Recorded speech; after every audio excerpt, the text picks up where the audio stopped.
Cordial saludo, tutor y compañeros. Mi nombre es Joiner Eduardo Barreto. Presento mi documento. Soy el encargado de desarrollar la primera parte del trabajo, donde nos formulan unas preguntas a las cuales debemos dar respuesta mediante una herramienta de compresión lectora. En este caso, escogí un mapa mental para dar respuesta a las preguntas. La primera pregunta dice que ¿qué es la dinámica de sistemas? Bueno, entonces decimos que la dinámica de sistemas es un enfoque para el análisis y el diseño de políticas asistidos por una computadora. Que aplican problemas dinámicos que surgen en sistemas sociales, gerenciales, económicos o ecológicos complejos, literalmente. Cualquier sistema dinámico caracterizado por interdependencia, interacción mutua, retroalimentación de información y casualidad circular. La segunda pregunta nos dice que qué es una variable aleatoria y para qué se usa en la simulación. Entonces decimos que las variables aleatorias es aquella variable que puede tener asignado un valor no predecible. Es un determinado conjunto finito, o sea, una variable aleatoria discreta o infinito, variable aleatoria continua de posibles valores. Representa un resultado que puede ocurrir, pero no es seguro de cuál será. Son útiles para determinar para modelar situaciones que hay de incertidumbre o variabilidad. En simulación, el valor que puede tomar una variable aleatoria, como la duración de una actividad o quizás el tiempo entre arribos de entidades de sistemas, son representados por una distribución de probabilidad. Entonces decimos que las variables aleatorias tienen dos tipos, que son las discretas y las continuas. Entonces decimos que las continuas es aquella variable que puede tomar en cualquier valor dentro de un intervalo de números reales. Eso significa que entre dos valores, cualesquiera de la variable, siempre es posible encontrar otro valor intermedio. Y la discreta es aquella variable que puede tomar un número infinito contable de valores específicos. Eso significa que entre dos valores consecutivos de la variable no existe un valor intermedio. Otra pregunta dice que nos pregunta que si se debe usar una computadora para obtener información adecuada a una simulación. Sí, teniendo en cuenta que la cantidad de datos que se deben procesar, sí es indispensable el uso de una computadora y la ayuda de una aplicación o programa que utilizará para predecir o determinar que se compor- de la forma en que se comportarán las variables. Una computadora puede realizar rápidamente estos cálculos y proporcionar resultados detallados. ¿Cuáles son las ventajas y las desventajas de empezar una simulación con un sistema vacío o con un sistema de equilibrio? Entonces decimos que aquí están los dos sistemas, el sistema vacío y el sistema de equilibrio.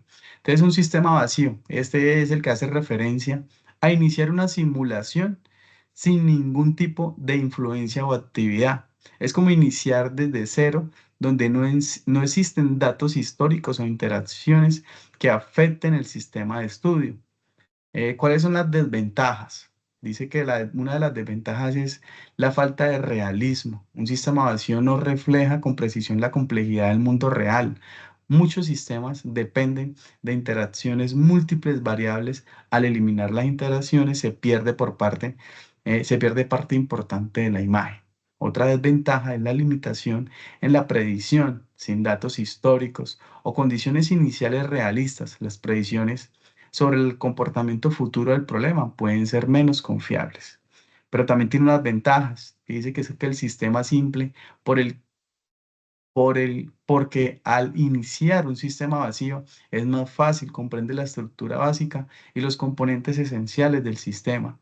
Otra ventaja es que el alistamiento de la variable permite evaluar cada variable por separado. Al eliminar la influencia de otros factores, se puede observar cómo cambia un sistema de respuestas a cambios específicos de una variable. Y el sistema de equilibrio. Entonces decimos que el sistema de equilibrio hace referencia a estados en el que todas las fuerzas y variables dentro de un sistema se estabilizan sin cambios significativos en el tiempo. Las desventajas. Decimos que la falta de realismo ante perturbaciones, los sistemas de equilibrios pueden no reflejar con precisión cómo reaccionaría ante perturbaciones o cambios repentinos en las condiciones. Y otra desventaja es la limitación de variables dinámicas. En un sistema de equilibrio, las variables suelen estar fijas o cambiar muy lentamente. Eso puede no capturar la gama completa de posibles escenarios o cambios bruscos en el sistema que podrían ocurrir en la realidad. También tenemos unas ventajas de nuestro sistema de equilibrio, que es la estabilidad. Al iniciar la simulación en el estado de equilibrio, se parte de un estado estable y conocido, proporcionando en bases sólidas para comprender el comportamiento normal del sistema y cómo responde a las condiciones estándar. Y por último, dice, establezca un esquema de los pasos necesarios para planear un proyecto de simulación. Entonces decimos que etapas para realizar un estudio de simulación. En primera medida vemos la definición del problema. Segundo, la planeación del proyecto. Tercero, la formulación del modelo. Cuarto, la recogida de datos. Quinto, la construcción del modelo. Sexto, la validación. Séptimo, la experimentación. El octavo es el análisis e interpretación.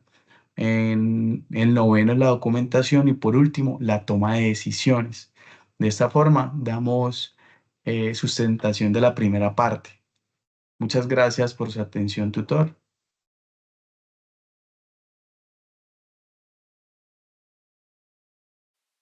Buenas noches, mi nombre es Cindy Juliana López, soy estudiante de Ingeniería Industrial, presento mi documento de identidad.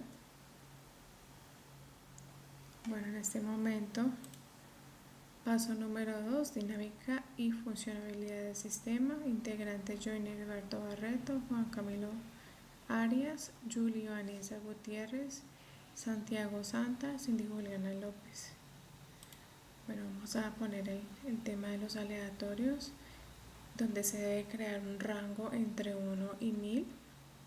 Acá tenemos una lista de 1 a 1000 y los números aleatorios. Entonces vamos a utilizar la fórmula aleatorios.entre. Entonces acá vamos a decir que es entre 1 y 1000.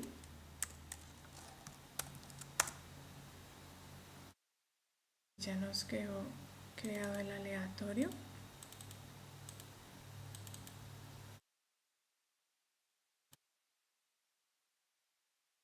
Bueno, entonces tenemos el diagrama de dispersión. Dice, mediante el presente gráfico de dispersión en los datos comprendidos entre 1 y el 1000, que pueden identificar que no existe correlación entre las variables lista, número de aleatorios. Se observa que son independientes, existe la misma probabilidad de ser seleccionados, no se repite con frecuencia.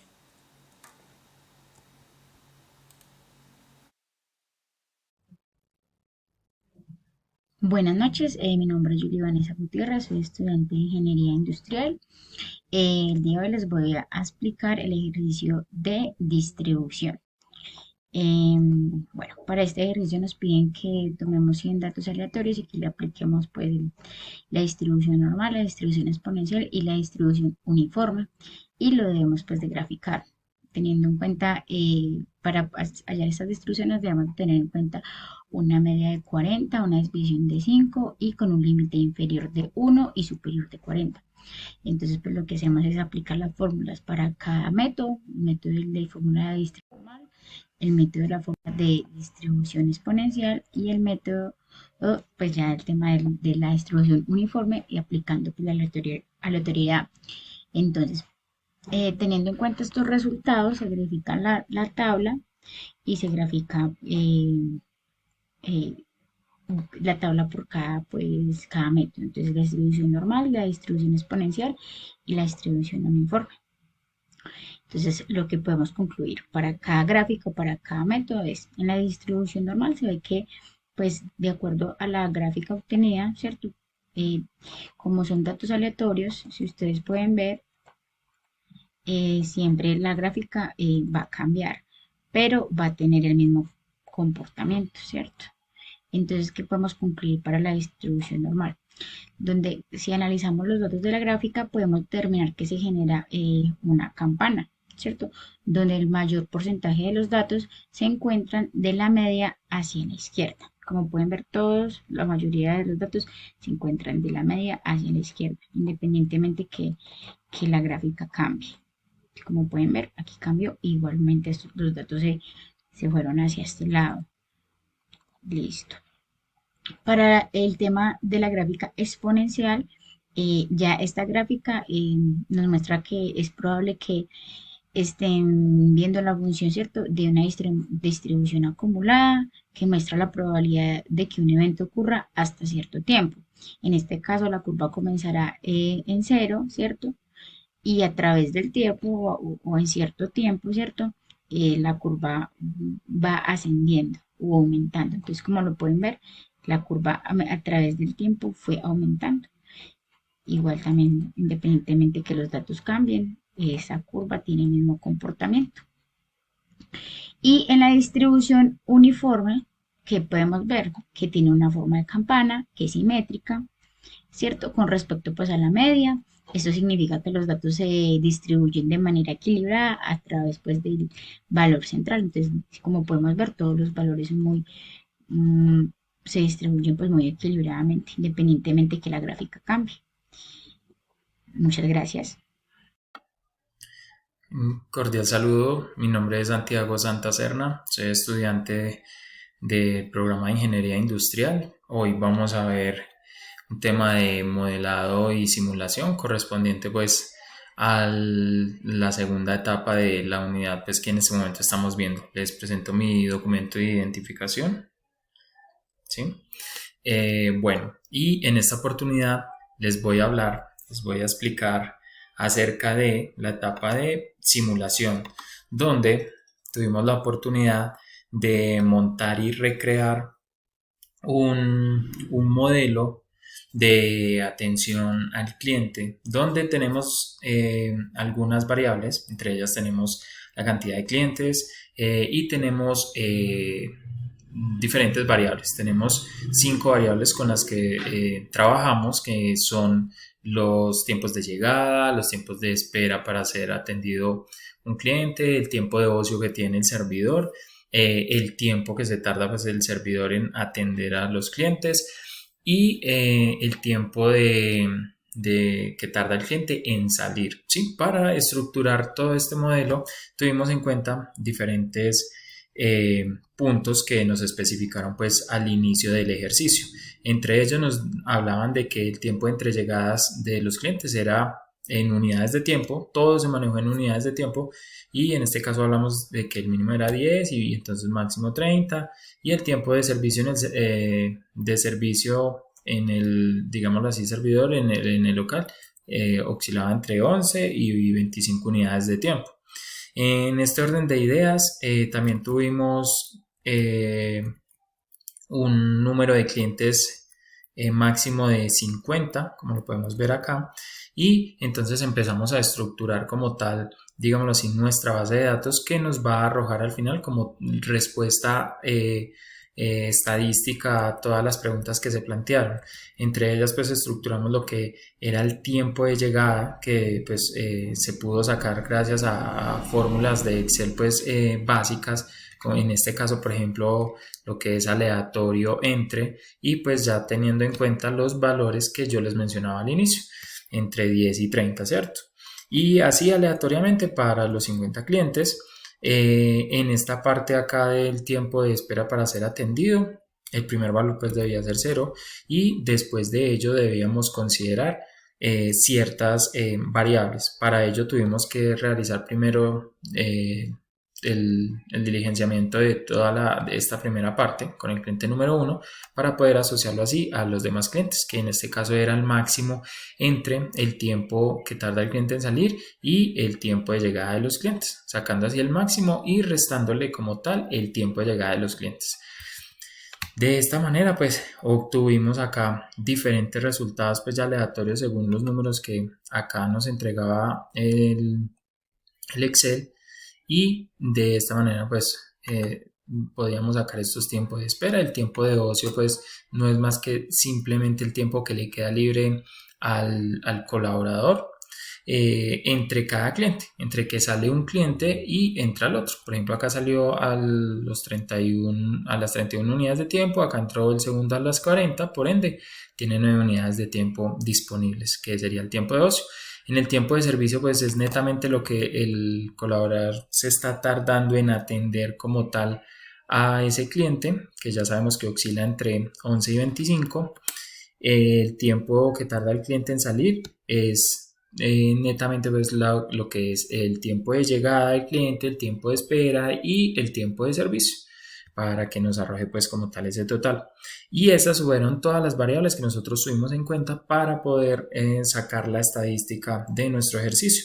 Adicional a esto pues tuvimos aquí una columna adicional que habla sobre lo que es el tiempo promedio entre llegadas, que ya lo veremos acá en esta parte de la derecha, que en esta parte de la derecha habla de que el tiempo de espera promedio para ser atendido un cliente, pues hablamos netamente pues de promedio, ese tiempo se promedia pues como tal con ya nuestra tabla, nuestra base de datos, que en este tiempo fueron 5,76 unidades de tiempo, donde pues el análisis de resultado habla de que este resultado nos permite pues como tal tener ya una estadística clara donde podemos empezar a analizar qué variables influyen allí para pues optimizar como tal este proceso y tener una mejor atención o ser mucho más eficientes de pronto en la variable que nos esté digamos satisfaciendo o que no esté completamente optimizada.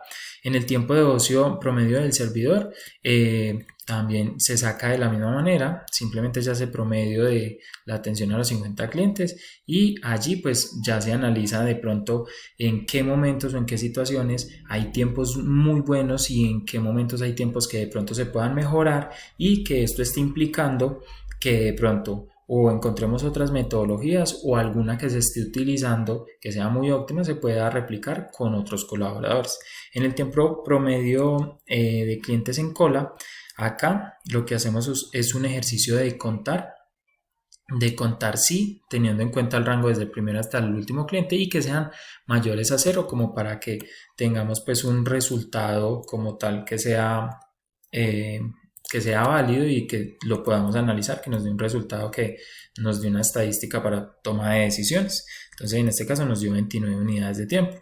Ya lo que fue el tiempo promedio de servicio, lo tenemos acá, que es netamente pues el promedio de la atención pues al cliente, que acá pasa lo mismo, analizamos cuánto es el tiempo promedio y miramos en qué momentos de pronto hay picos muy altos o muy bajos y pues qué podríamos corregir o qué podríamos sacar de ahí para aprovecharlo y replicar, que sea algo pues ya más estandarizado y no que sea de vez en cuando, sino que sea lo normal, la rutina.